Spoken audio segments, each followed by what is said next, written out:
स्वागत है आपका हमारे चैनल दी अल्केमिस्ट पर। दोस्तों, आज बात करेंगे इतिहास की पहली महिला और पहली मुस्लिम शासिका। थंबनेल देखकर आप समझ ही चुके होंगे, बात कर रहे हैं रज़िया सुल्तान की। दोस्तों, इतिहास की वो शासिका जिसने मात्र 3 साल 6 महीने और 6 दिन शासन किया, लेकिन अपने आप को हमेशा के लिए अमर बना दिया। तत्कालीन लेखक मिनाजुद्दीन सिराज ने रज़िया सुल्तान को एक महान शासिका बताया। बुद्धिमान, न्यायप्रिय, उदार चरित्र, साथ ही अपनी प्रजा की शुभचिंतक। इसके अलावा उसमें बादशाही के सभी गुण विद्यमान थे, सिवाय एक गुण के, वो था नारीत्व का गुण। और सिर्फ इस एक नारीत्व के गुण न होने के कारण पुरुषों की नजर में उसके सभी गुण बेकार थे। तो दोस्तों, जानते हैं कहानी रज़िया सुल्तान की। रज़िया सुल्तान अर्श से फर्श तक। रज़िया सुल्तान का जन्म 1205 में बदायूं में हुआ। रज़िया का पूरा नाम रज़िया अल-दीन या जलालात उद्दीन रज़िया था। रज़िया की माता का नाम कुतुब बेगम और रज़िया के पिता इल्तुतमिश थे। इल्तुतमिश ने अपने पुत्रों की तरह ही रज़िया को भी शासन की हर बारीकियां सिखाई। वह अपने भाइयों के साथ ही युद्ध कौशल व राज व्यवस्था सीखती थी। बचपन से ही उसमें स्त्रियों की तरह हया और डर का नामो निशान नहीं था। धीरे धीरे वो एक योद्धा के सभी गुण सीख रही थी। इल्तुतमिश अपना उत्तराधिकारी अपने सबसे बड़े पुत्र नासुरुद्दीन महमूद को चुन चुके थे, जो पूर्णतः योग्य भी था। परंतु दुर्भाग्यवश अप्रैल 1229 में नासुरुद्दीन महमूद की मृत्यु हो गई, जिससे इल्तुतमिश को बहुत निराशा हुई, क्योंकि सुल्तान इल्तुतमिश की सारी उम्मीदें नासुरुद्दीन पर ही थी। इल्तुतमिश के बाकी बेटे अयोग्य थे। ये बात इल्तुतमिश अच्छे तरीके से जानता था और समझता भी था। साल 1231 में इल्तुतमिश ग्वालियर अभियान पर निकले और अपने पीछे राजकाज की सारी जिम्मेदारी रज़िया को सौंप गए। 1232 में जब इल्तुतमिश वापस लौटे तो उन्होंने देखा कि रज़िया ने संपूर्ण राज व्यवस्था सुचारू रूप से संचालित की। इल्तुतमिश ने आदेश जारी कर रज़िया को अपना उत्तराधिकारी घोषित कर दिया। ग्वालियर अभियान के बाद इल्तुतमिश ने एक संस्मरण मुद्रा भी जारी की, जिस पर इल्तुतमिश के साथ रज़िया का नाम भी था। उत्तराधिकारी के प्रश्न पर इल्तुतमिश ने कहा था, मेरे बेटे भोग विलास में ग्रस्त है और कोई भी शासन करने योग्य नहीं है। वो इस राज्य पर शासन नहीं कर सकते। मेरी मौत के बाद सभी को ये ज्ञात हो जाएगा कि रज़िया के समान शासन कोई नहीं कर सकता। स्त्री के रूप में रज़िया का शासक बनना इस्लाम के समर्थकों के लिए नई बात थी, किंतु इस्लाम के इतिहास के लिए नहीं।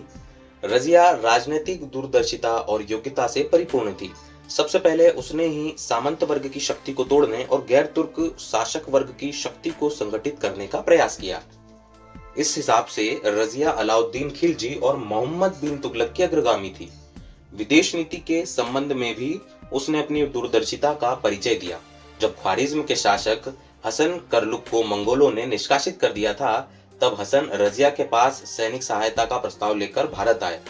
रज़िया ने उसका सम्मान किया, लेकिन सैनिक सहायता देने से इनकार कर दिया। इस तरह रज़िया ने अपने समय के सबसे बड़े खतरे मंगोलों से हर पैमाने पर अपनी सल्तनत को सुरक्षित रखा। राजनीतिक दूरदर्शिता और योग्यता से परिपूर्ण होने के बाद भी एक शासक के रूप में रज़िया सफल नहीं रही। दिल्ली की जनता तो साथ थी और एक महान शासक होने के गुण भी रज़िया के साथ थे। उसके बावजूद रज़िया शासन लंबे समय तक नहीं कर सकी। 1236 में इल्तुतमिश की मौत के बाद राज परिवार में रज़िया के खिलाफ साजिशों का दौर शुरू हो गया। तुर्क सरदारों ने कभी किसी महिला को शासन करते हुए नहीं देखा था।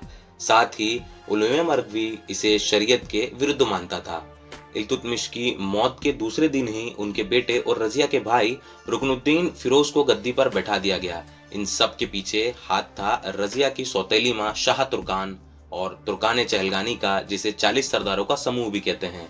और इनका साथ दिया था इल्तुतमिश के प्रधानमंत्री निजाम उल जुनैदी ने, जो रज़िया के विरुद्ध था। तुर्कान चहलगानी समझ लीजिए क्या था। इल्तुतमिश ने सलाह और प्रशासनिक कामों के लिए एक 40 तुर्क सरदारों का समूह बनाया था। बस उसे ही तुर्कान चहलगानी कहते हैं। दोस्तों, रुकनुद्दीन फिरोज नाम मात्र का शासक रह गया था। असली शासक उसकी माता शाह तुर्कान थी, जो निरंकुश होती चली जा रही थी। उसने इल्तुतमिश की अन्य पत्नियों में से अधिकतर की हत्या करवा दी और इल्तुतमिश के सबसे छोटे बेटे कुतुबुद्दीन को अंधा करके मार दिया। धीरे धीरे उसके कामों से अमीरों का विश्वास उस पर से उड़ गया। अचानक अवध, बदायूं और झांसी के इक़्तिदारों ने विद्रोह कर दिया, जिसे दबाने राजधानी दिल्ली से रुकनुद्दीन एक सेना लेकर गया। सेना के अधिकांश भाग ने रास्ते में ही विद्रोह कर दिया, जिससे फिरोज विद्रोहियों का सामना नहीं कर सका और वापस दिल्ली आने लगा। सुल्तान की गैर हाजिरी में राजधानी में अराजकता बढ़ गई और मौके का फायदा उठाते हुए रजिया लाल कपड़े पहनकर जुम्मे के दिन नमाज के बाद जनता को संबोधित करने के लिए पहुंच गई और सभी को शाह तुर्कान के अत्याचार और राज्य की अव्यवस्था बताई और अपील की कि शासक बनकर वो शांति और व्यवस्था स्थापित करेगी। इस उग्र अपील से एक जनसमूह महल की ओर बढ़ा और आक्रमण कर दिया। शाह तुर्कान को बंदी बनाया गया और रुकनुद्दीन के दिल्ली लौटने पर उसको भी बंदी बनवाकर नवंबर 1236 में मार डाला गया।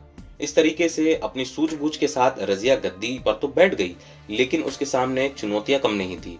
दिल्ली सल्तनत इतिहास में पहली बार जनता ने अपना शासक चुना था। छुटपुट विद्रोह को दबाने में रजिया सफल हुई। एक कुशल प्रशासक होने के नाते रजिया सुल्तान ने अपने क्षेत्र में पूरी कानून व्यवस्था बनाए रखी, व्यापार को बढ़ावा देते हुए सड़कों का निर्माण करवाया, कुओं की खुदाई, स्कूल और लाइब्रेरी बनवाई। कठोर शासन के लिए उसने स्त्री की तरह कपड़े पहनना छोड़कर मर्दाना पहनावे को अपना लिया। वो दरबार में कबा और कुल्हा पहनकर आती थी। धीरे धीरे रजिया ने शासन में अपने भरोसेमंदों को नियुक्त करना शुरू कर दिया, जो गैर तुर्क थे। यही बात तुर्क सरदारों को नागवार गुजरी। दोस्तों, रजिया ने जमालुद्दीन याकूत, जो कि एक अबिसिनियन या कहें आज के इथियोपिया से था, उसे अमीर याकुर यानी कि अस्तबल का प्रमुख बना दिया। रजिया का ये काम तुर्क सरदारों को चिढ़ाने में आग में घी के बराबर था, क्योंकि इससे उनके अधिकार सीमित होते जा रहे थे। याकूत रजिया का सबसे विश्वास पात्र था। इतिहासकारों में इसे लेकर मतभेद है। कई इतिहासकारों का कहना है कि याकूत रजिया का प्रेमी था। मिन्हाज के हिसाब से देवल से लखनौती तक सारे अमीरों ने रजिया की सत्ता को स्वीकार किया। रजिया के कृपा पात्र एतगीन और अन्य जैसे कि भटिंडा का इक़्तिदार अल्तुनिया, लाहौर का इक़्तिदार कबीर खां अयाज ने षड्यंत्र रचा। सबसे पहले कबीर खां अयाज ने विद्रोह किया, जिसे रजिया ने अपने पराक्रम और कूटनीति से कुचल दिया। उसके 10 दिन बाद एतगीन के इशारे पर अल्तुनिया ने विद्रोह कर दिया। रमजान की गर्मी के दिनों की परवाह न करते हुए रजिया विद्रोह दबाने भटिंडा की ओर निकल पड़ी। इधर दिल्ली में अमीरों और एतगीन ने मिलकर याकूत की हत्या कर दी और वहां अल्तुनिया ने रजिया को हराकर भटिंडा के किले में कैद कर लिया। रजिया के कैद होते ही तुर्क अमीरों ने अल्तुतमिश के तीसरे बेटे बहराम शाह को गद्दी पर बैठाया। बहराम ने एक नई पोस्ट बनाकर उस पर एतगीन को बिठाया, क्योंकि बहराम को सुल्तान बनाने में एतगीन का बहुत बड़ा हाथ था। इन सब के बीच अल्तुनिया की बहुत अनदेखी हुई। मौके का फायदा उठाकर और अपनी जान और राजपाट को बचाने के लिए रजिया ने अल्तुनिया से शादी कर ली। अल्तुनिया ने खोकर राजपूत और जाटों की एक सेना बनाई और दिल्ली की ओर कूच कर दिया। लेकिन बहराम शाह की शाही सेना के सामने रजिया अल्तुनिया की सेना बहुत छोटी थी। एक छोटे से युद्ध में अल्तुनिया और रजिया पराजित हुए और अपनी जान बचाकर भागने में सफल हुए। भटिंडा वापस जाते समय कैथल नाम की जगह पर, जो कि हरियाणा में है, वहां एक पेड़ के नीचे रजिया और अल्तुनिया सेना से अलग होकर आराम कर रहे थे। वहां पर डाकुओं के एक हमले में रजिया सुल्तान की मौत हो गई और यहीं पर अंत हुआ रजिया सुल्तान का। तो दोस्तों, ये थी कहानी रजिया सुल्तान की, जो सिर्फ एक महिला होने के कारण शासन नहीं कर पाई। उसमें सारे बादशाही गुण विद्यमान थे, जैसा कि आपने सुना। इसके अलावा दोस्तों 1983 में रजिया सुल्तान पर एक मूवी भी आ चुकी है, जिसमें रजिया सुल्तान का किरदार निभाया था हेमा मालिनी ने और याकूत का किरदार निभाया था धर्मेंद्र पाजी ने। दोस्तों, आपको हमारी ये जानकारी कैसी लगी, वीडियो पर कमेंट करके बताइएगा। आप चैनल सब्सक्राइब जरूर करें इसी तरह के वीडियोस देखने के लिए। Thanks for watching.